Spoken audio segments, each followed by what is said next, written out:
Hi everyone, welcome back to my day 3 vlog. ಹಾಗೆ ಇವತ್ತಿನ video ಏನಪ್ಪ ಅಂದರೆ ನಮ್ಮ ತುಮಕೂರಲ್ಲಿ DJ ನೈಟ್ಸ್ ಅರೇಂಜ್ ಮಾಡಿದರು ದೀಪಾವಳಿ ಪ್ರಯುಕ್ತ. ಅಡ್ವಾನ್ಸಾಗಿ ಸೆಲೆಬ್ರೇಟ್ ಮಾಡ್ತಿರೋದ್ರಿಂದ ನಾವು ಹೇಗಿರುತ್ತೆ ನೋಡೋಣ ಅಂತ ಬಂದಿದ ತಕ್ಷಣ ಸೆಂಟರ್ ಆಫ್ ಅಟ್ರಾಕ್ಷನ್ ಅಂದರೆ ಇದೇನೇ. ಫೋಟೋಶೂಟ್ಸ್ಗೆಲ್ಲನೂ ತುಂಬ ಚೆನ್ನಾಗೇ ಇತ್ತು. ಇಲ್ಲಿನಲ್ಲಿ ಎಲ್ಲ ಎತ್ನಿಕ್ ವೇರ್ಸ್ ಹಾಕಿದ್ರು. ಸೊ ನಾನು ಒಂದು ಹುಡುಗಿನ ನೋಡಿದೆ, ನನಗೆ ನೋಡಿ ತುಂಬ ಖುಷಿ ಆಯಿತು. ನಮ್ಮ ಕಲ್ಚರ್ನ ಎಷ್ಟು ಕ್ಲೀನಾಗಿ ಫಾಲೋ ಮಾಡ್ತಿದ್ದಾರೆ ಅಂತ. ಮುಖದಲ್ಲ ಕಳೆ ನೋಡು. ಇದೆಲ್ಲ ನೋಡ್ಕೊಂಡು ಹಾಗೆ ಮುಂದೆ ಬಂದ್ವಿ. ಇಲ್ಲಿ ಟೆಡಿ ಇತ್ತು. ಸೊ ನನ್ನ ಮಗಳು ಇದನ್ನ ನೋಡಿದ ತಕ್ಷಣ ಅಮ್ಮ ಫೋಟೋ ತೆಗೆಸ್ಕೋಬೇಕು ಅಂದ್ಲು. ಅಲ್ಲಿ ಫೋಟೋ ಎಲ್ಲ ಮುಗಿಸ್ಕೊಂಡು ನಾನು ನಮ್ಮ ಪಾಪುಗೆ ಒಂದೆರಡು ಫೋಟೋಸ್ ತಕ್ಕೊಂಡೆ ಇಲ್ಲಿ ಸಪ್ರೇಟಾಗಿ. ಅದಾದಮೇಲೆ ನಾವು ಮನೆ ಕಡೆ ಹೊರಟ್ವಿ. ಮನೆ ಕಡೆ ಹೊರಟಿದ ತಕ್ಷಣ ಮನೆಗೆ ಬಂದು ಬೇಗ ಮುದ್ದೆ ಮಾಡಿಕೊಟ್ಟೆ. ನಮ್ಮ ಮನೆಯವರು ಕಾಯ್ತಾ ಇದ್ರು ಅಂತ.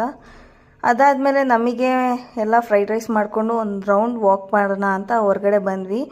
ಸೊ ಇವತ್ತಿನ ಡೇ ಇಲ್ಲಿಗೆ ಎಂಡ್ ಮಾಡ್ತಾ ಇದ್ದೀನಿ. ಇಲ್ಲಿವರೆಗೂ ನೋಡಿದ್ದಕ್ಕೆ thank you so much. Support ಮಾಡಿ ಅಂತ ಕೇಳ್ಕೊಳ್ತಾ ಬಾಯ್.